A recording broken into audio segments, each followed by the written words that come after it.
Hello friends, मैं अनुज गहलोत। हम पढ़ रहे थे ज्योग्राफी। ज्योग्राफी में हमने पहले पार्ट में पढ़ा था सौरमंडल, दूसरे पार्ट में पढ़ा सौरमंडल के पिंड, और आज पढ़ने वाले हम सौरमंडल के पिंडों में चल रहा था ग्रह यानी कि प्लैनेट। तो दो प्लैनेट मैंने पहले करा दिए थे, बुध और शुक्र। तो आज हम पृथ्वी पढ़ेंगे यानी कि पृथ्वी ग्रह। ठीक है जी। तो देखते हैं अर्थ।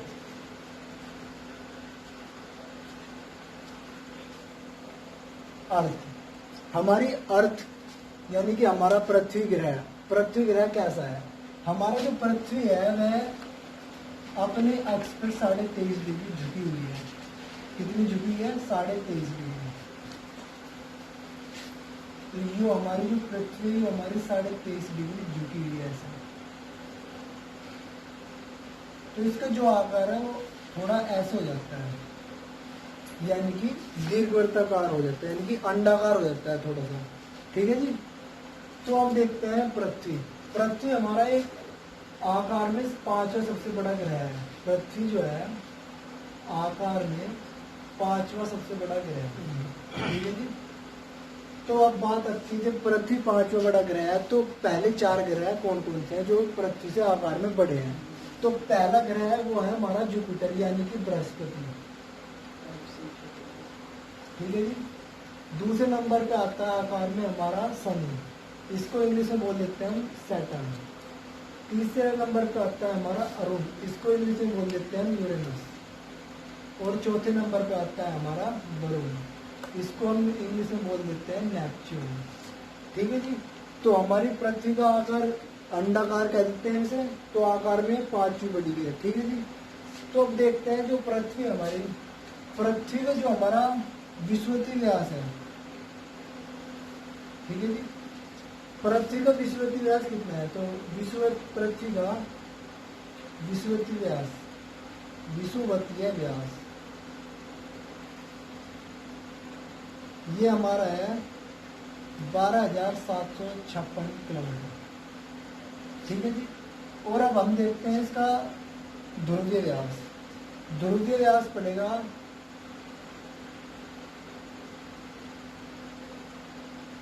12,714 किलोमीटर। ठीक है जी।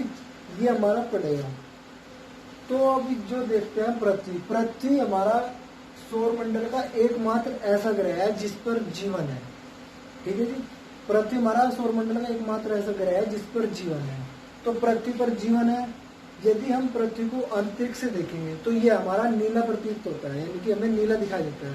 तो मन में उठता है कि नीला ही क्यों दिखाई देता है? जो हमारी पृथ्वी है इसके जो 71% भाग में हमारा जल है। ठीक है जी।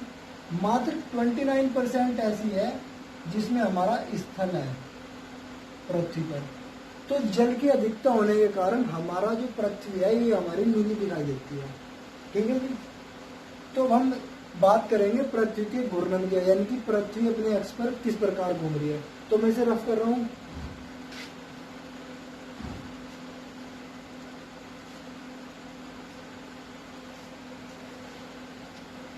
पृथ्वी अपने अक्ष पर घूमती है ना, तो उसे हम बोलते हैं पृथ्वी का घूर्णन। तो पृथ्वी अपने अक्ष पर लगभग 23 घंटे 56 मिनट 4 सेकंड में एक चक्कर पूरा करती है। तो इसे हम लगभग 24 घंटे मान लेते हैं। 24 घंटे कि 24 घंटे पृथ्वी हमारी घूम रही है। ठीक है जी। यानी कि अपने अक्ष पर घूम रही है। तो बात आती है जो हमारी पृथ्वी है ये अपने अक्ष पर घूम रही है, तो यदि वो घूर्णन करना बंद कर दे तो हमारे वायुमंडल पे क्या प्रभाव पड़ेगा? तो हमारी जो पृथ्वी है, पृथ्वी घूर्णन के कारण हमारी क्या हो रही है? पृथ्वी घूर्णन के कारण हमारी पृथ्वी पर दिन व रात होते हैं। ठीक है। दिन व रात होते हैं। दिन उस क्षेत्र में होता है जिस क्षेत्र में सूर्य का प्रकाश पड़ता है। ठीक है। यदि हमारी पृथ्वी घूमना बंद कर दे तो यानी कि जो सूर्य है, सूर्य का मतलब ये सूर्य है, सूर्य का प्रकाश यहाँ पे पड़ रहा है, तो यहीं पे सूर्य का प्रकाश पड़ता रहेगा यदि ये घूर्णन बंद कर दे। यदि घूर्णन बंद कर देगी तो यहाँ पे गर्मी रहेगी हमेशा और यहाँ पे रहेगी सर्दी। ठीक है, क्योंकि यहाँ पे प्रकाश की किरणें नहीं पहुंच पाएगी।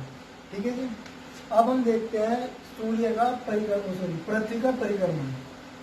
परिक्रमण हम उसे बोलते हैं, जो हमारी पृथ्वी है, जो हमारी सूर्य का जो चक्कर लगाती है उसे हम परिक्रमण बोलते हैं। परिक्रमण जो हमारी पृथ्वी की लगभग 365 दिन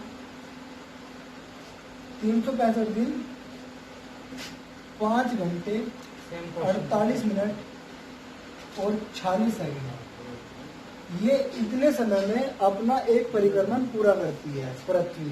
तो इसे हम मान लेते हैं कि लगभग इसे मान लेते हैं 365 दिन 6 घंटे, 365 दिन 6 घंटे में पृथ्वी अपना एक परिक्रमण पूरा करती है। ठीक है जी। तो जिस हमने बोलते हैं यदि जो जिस समय में पृथ्वी अपना परिक्रमण पूरा करती है तो उसे हमें एक सौर वर्ष कहते हैं। ठीक है। तो एक सौर वर्ष में हम 365 दिन ही काउंट करते हैं। ठीक है। और जो 6 घंटे बचे, ये 6 घंटे प्रत्येक वर्ष न जोड़ के हम इसे प्रत्येक चौथे वर्ष जोड़ते हैं। यदि हम इसे प्रत्येक चौथे वर्ष जोड़ेंगे तो इसमें मल्टीप्लाई हो जाएगी 4 की, तो ये हो जाएगा हमारा 24 घंटे। यदि हमारा 24 घंटे 365 दिन में जुड़ेंगे, यानी कि 24 घंटे का मतलब है एक दिन, 365 दिन में हम एक दिन जोड़ेंगे तो ये हमारा हो जाएगा 366 दिन। 366 दिन, जिसे हम एक लीप वर्ष भी बोल देते हैं। ठीक है जी। इसे हम बोल देते हैं एक लीप वर्ष। ठीक है जी। तो अब हम पृथ्वी के कुछ फैक्ट्स पढ़ेंगे कि किस दिन पृथ्वी तो कौन सा गोलार्ध किस ओर, सूर्य की कौन सी ओर झुका होता है, तो उसके बारे में भी पढ़ते हैं। तो इसको मैं रफ कर रहा हूँ।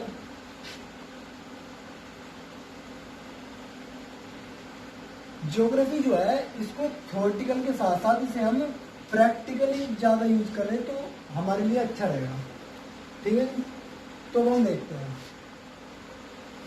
हमारा ये मान लो सन है। ठीक है जी। ये हमारी पृथ्वी है, अंडाकार। ठीक है जी।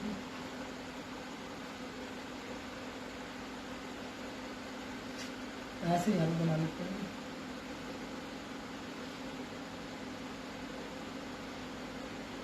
ऐसे यहाँ पे बना लेते हैं और ऐसे ही यहाँ पे बना लेते हैं। तो इसको तो बोलते हैं हम 0 डिग्री, यानी कि इसका नाम तो पता होगा आपको, ये है विषुवत रेखा। इसको बोलते हैं हम 23.5 डिग्री यानी कि कर्क रेखा, और इसको बोलते हैं मकर रेखा। ठीक है। ये तो सारे पॉइंट ऐसे होते हैं। तो यहाँ मानते हैं हम 21 जून, तो 21 जून को हमारा क्या होता है, ऐसे हम देखते हैं 22 दिसंबर, 22 दिसंबर को क्या होता है, ऐसे देखते हैं हम 21 मार्च को, 21 मार्च को क्या होता है, ऐसे फिर देखते हैं हम 23 सितंबर को कि इन दिनों पृथ्वी के उस पर क्या इफेक्ट पड़ता है। ठीक है जी। अब हम बात करेंगे 21 जून की। 21 जून को हमारा जो होता है, ये हमारा दक्षिणी गोलार्ध है, सॉरी ये हमारा उत्तरी गोलार्ध है, ये हमारा दक्षिणी गोलार्ध है। तो 21 जून को पृथ्वी का उत्तरी गोलार्ध सूर्य की ओर झुका हुआ होता है। ठीक है जी। ये हमारा सूर्य प्रकाश डाल रहा है। ठीक है जी। तो ये हमारा 21 जून को पृथ्वी का उत्तरी गोलार्ध सूर्य की ओर झुका होता है, जिस कारण पृथ्वी पे सूर्य की किरणें कर्क रेखा पर, पृथ्वी की कर्क रेखा पर सूर्य की किरणें लंबवत पड़ती है, यानी कि सीधी रेखा में पड़ती है। जब यहाँ पे सूर्य की किरणें सीधी रेखा में पड़ेगी तो यहाँ पे दिन अधिक गर्म होंगे, यानी कि यहाँ पे गर्मी का मौसम होगा।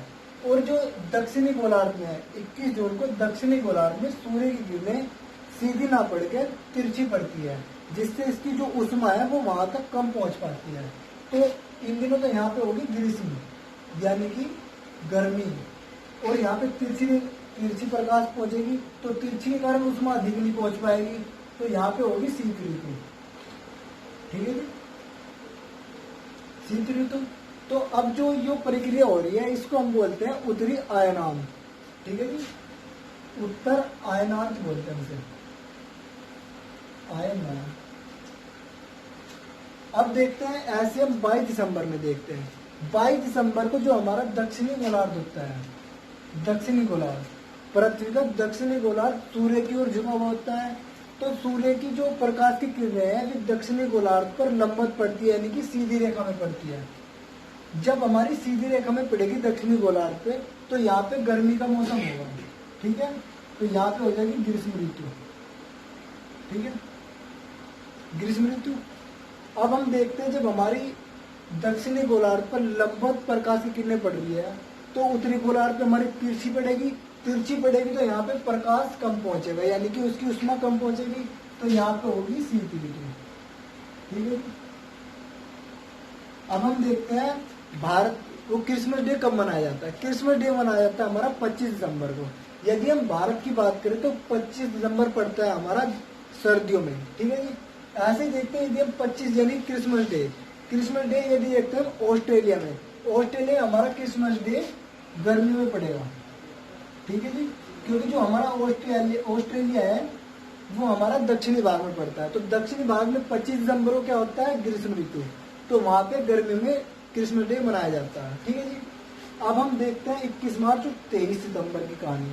21 मार्च क्या है, 21 मार्च और 23 सितंबर ये ऐसे दिन हैं जिन पर सूर्य की किरणें बिल्कुल विषुवत रेखा पड़ती है।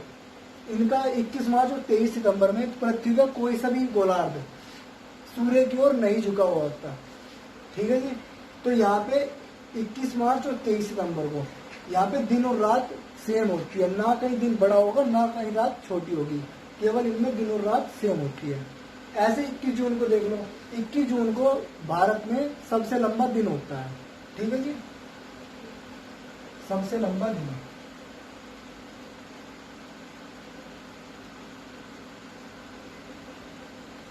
ठीक है जी। ऐसे हम 22 दिसंबर में बात करें, 22 दिसंबर में हमारा दिन लंबा होगा और रात छोटी होगी, ठीक है जी। और 21 मार्च और 23 सितंबर को हमारा दिन और रात की ड्यूरेशन जो है वो बिल्कुल समान होगी, ना कम ना ज्यादा, ठीक है जी। तो आज के लिए हम इतना ही। हमारी जो अर्थ है, अर्थ की जो परिक्रमण का, यानी कि हमने देखा पृथ्वी का जो घूर्णन है उससे हमारी दिन रात हो रही है।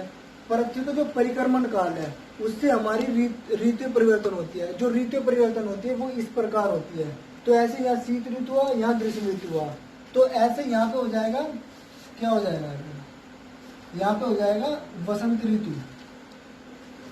और यहाँ पे हो जाएगा शरद ऋतु, ठीक है जी। नहीं, ये उल्टा हो गया, यहाँ पे हो जाएगा हमारा शरद ऋतु और यहाँ पे हो जाएगा वसंत ऋतु।